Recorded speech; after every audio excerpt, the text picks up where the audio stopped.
ओम का नियम। ये बच्चों आपने छोटी कक्षा में भी पढ़ा है। वही हमारे यहाँ भी ये 11वीं कक्षा में 12वीं कक्षा में आया है। ओम का नियम। ओम एक वैज्ञानिक है जर्मनी के। उन्होंने सर वी और आई में संबंध बताया है, विभवांतर और धारा में संबंध। क्या कहते हैं कि यदि किसी चालक की भौतिक अवस्था, इसमें क्या है, भौतिक अवस्था में बेटा ताप भी हो सकता है, लंबाई भी हो सकती है, क्षेत्रफल भी हो सकता है, आदि नियत है, इनको स्थिर रखे तो किसी भी चालक के सिरों पर उत्पन्न विभवांतर उसमें बहने वाली धारा के समानुपाती होता है। वी प्रोपोर्शनल आई। प्रोपोर्शनल हटाओगे तो यहाँ कोई नियतांक लाना पड़ेगा, उसको हमने यहाँ आर मानना है। आर क्या है? यहाँ चालक का प्रतिरोध है। चालक का क्या है बच्चों? प्रतिरोध है। ये नियम किसने दिया है? ओम ने दिया है।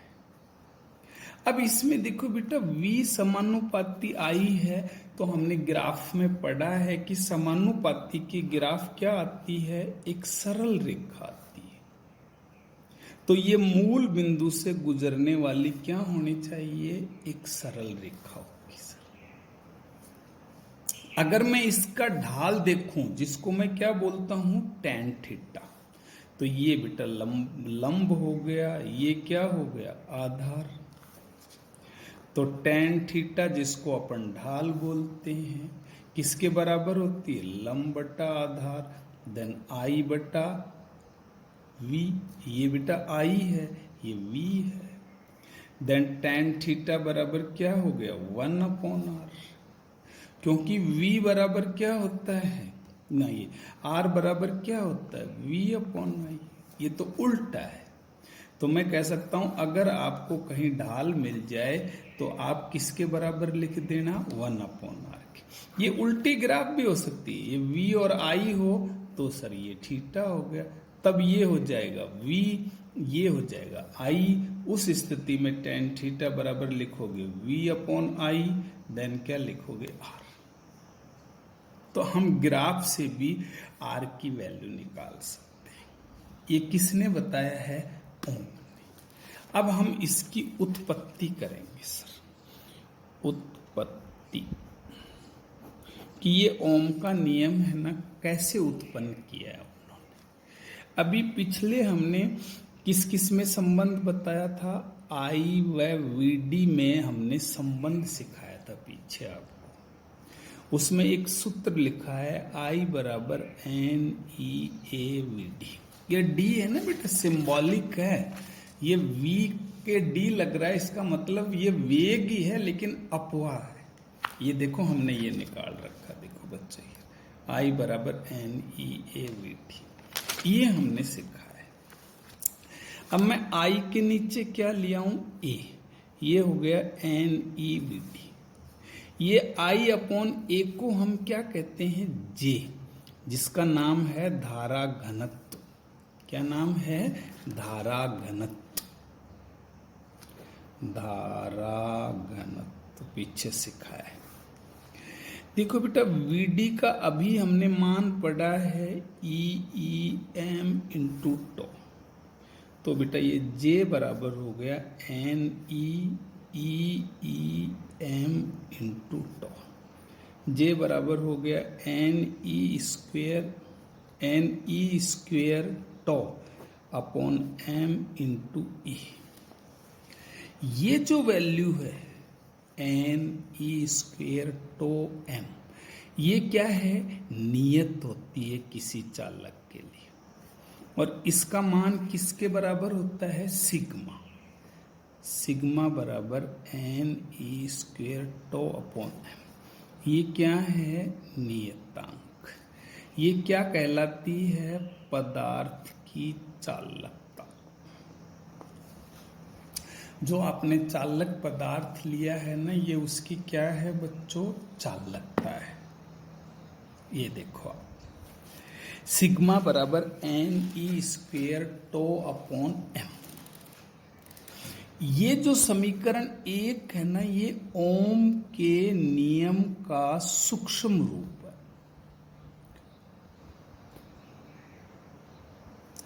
ये मैं आपको बताऊं, ये V बराबर RI फॉर्म है, लेकिन ये राशियां बदल गई।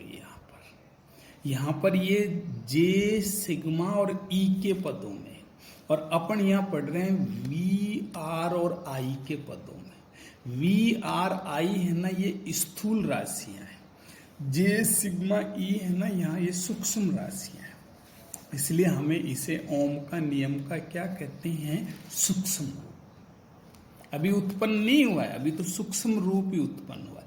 अब अपने वाला सूत्र अपन उत्पन्न करेंगे। देखो बेटा, अब कहते हैं कि सर आप एक चालक पर विचार करो। जो पहले अभी चित्र बनाया था ना, उसी को फिर बना रहे। ये सेल है, ये इसके अनुप्रस्थ काट क्षेत्रफल A है, ये लंबाई है ना बेटा L है। इसमें कितनी धारा बहती है, I बहती है। इसके अंदर क्या पैदा होता है, E सदिश। देखो, अब अभी हमने पढ़ा कि सर E कितना होता है, V अपॉन D। यहाँ V तो है, D की जगह क्या है, L है। ये तो E पैदा होता है, देखो। और J बराबर क्या होता है, I अपॉन A। ये इसके अंदर जो मुक्त इलेक्ट्रॉन गति करेंगे ना, उनका धारा घनत्व है। ये E और J का मान है ना, अभी जो ये समीकरण 1 या जो आपने सूक्ष्म रूप बनाया उसमें रख दो। J की जगह मान रख दो I अपॉन A और इसकी जगह V अपॉन L। देखो मैं रख रहा हूं I अपॉन A बराबर sigma into V upon L। देखो बेटा, ये V इधर लाना चाहता हूं मैं, V इधर ले आए V। तो V बराबर क्या क्या हो गया, I L, ये A नीचे आ गया, ये सिग्मा नीचे आ गया। V बराबर ये 1 अपॉन, मैं यहाँ एक भी मान सकता हूँ बेटा, ये 1 अपॉन सिग्मा है ना, इसका एक नया प्रतीक है रो।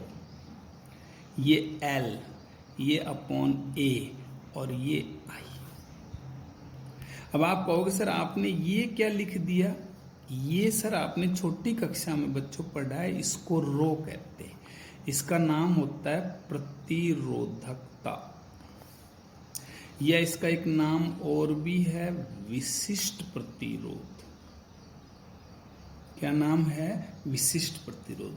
और ये चालकता के है ना व्युत्क्रम के बराबर होता है। 1 अपॉन सिग्मा है ना, किसके बराबर है, रो के। तो मैंने यहां लिख दिया। अब आप कोई भी चालक लोगे, रो है ना पदार्थ का गुण है। तो आपने एक पदार्थ लिया है तो रो उस पूरे पदार्थ के लिए समान रहता है। एल आपने नियत मानना ही है, ए आपने नियत मानना ही है, क्योंकि अभी बताया ना भौतिक अवस्था स्थिर हो, तो ये दोनों तो नियत है। और ये आपने एक कोई चालक लिया है, उसकी रो नियत रहती है। तो ये सारी वैल्यू है ना, रो एल अपॉन ए क्या है बच्चों, नियत। इसको ये आर मानते हैं। क्या मानते हैं, आर। तो ये रिलेशन क्या बन गया, आर आई। अब ये तो नियतांक है, नियतांक और बराबर मिलकर क्या हो गए, समानुपाती। देन वी समानुपाती आई। यही क्या है, ओम के नियम, ओम का नियम है, जिसकी हमने क्या की है, उत्पत्ति की। फिर देखो बेटा एक बार, वेरी सिंपल है। सबसे पहले अपन ने कहा कि ये आई रिश्ता ये जानते ही हैं, हमने यहाँ इसको धारा घनत्व बना लिया जे। तो जे बराबर ये हो गया। इसमें वीडी का मान रख दिया, ये रख दिया। देखो ये वीडी का मान, ये वैल्यू है ना, एक नई भौतिक राशि आ गई जिसे पदार्थ की चालकता कहते हैं। सिग्मा इसका सिंबल है। तो ये रिलेशन बन गया, ये सूक्ष्म रूप है। अब कुछ नहीं, बहुत सरल है। अब इसमें जे की वैल्यू रख दो और इसकी किसकी वैल्यू रख दो, ई की। दो वैल्यू रखी है, जे की और ई की। अब मैंने यहां से देखो ये सूत्र, ये चित्र निकाल लिया। अब हमने पढ़ा E बराबर V अपॉन डी, संधारित्र के पाठ में पढ़ा है। ये डी दूरी है, ये दूरी यहां पर क्या है, L है, तो ये V बटा L। J बराबर हम जानते हैं I अपॉन ए, ये दोनों वैल्यू रख दी। अब मुझे V लाना है, तिरछा गुणा कर दिया बेटा, तो V इधर रख दिया और V के जो साथी है ना, ये और ये नीचे आ गए दोनों, देखो ये आ गए। अब ये 1 अपॉन सिग्मा है ना, इसको अपन रो कहते हैं, एक नई राशि है जिसको पदार्थ की प्रतिरोधकता कहते हैं। मैंने यहां लिख दिया। अब इन दोनों में देखा, ये दोनों तो है ना, ये तो चलायमान है, लेकिन ये पूरी वैल्यू चालक के लिए क्या है, नियत है। तो हमने इसको नई मान लिया R। तो V बराबर क्या हो गया, RI। ये बराबर और ये मिलकर समानुपाती। यही किसका नियम है, ओम का नियम है। अब हम आपको सिखाएंगे ओमी और अनओमी युक्तियां। वेरी सिंपल है। कोई भी चालक है ना, ओम कहता है, उसके लिए ये नियत रहता है, लेकिन ये सदैव नियत रहे ना, ये नहीं कह सकते। अब ओम का नियम, ओमी युक्ति क्या है, वो युक्तियां जो ओम के नियम का सदैव पालन करती हैं, और इनमें V और I में ग्राफ एक सरल रेखा प्राप्त होती है जो मूल बिंदु से गुजरती है। अभी सिखाया आपको मैंने ये रेखा।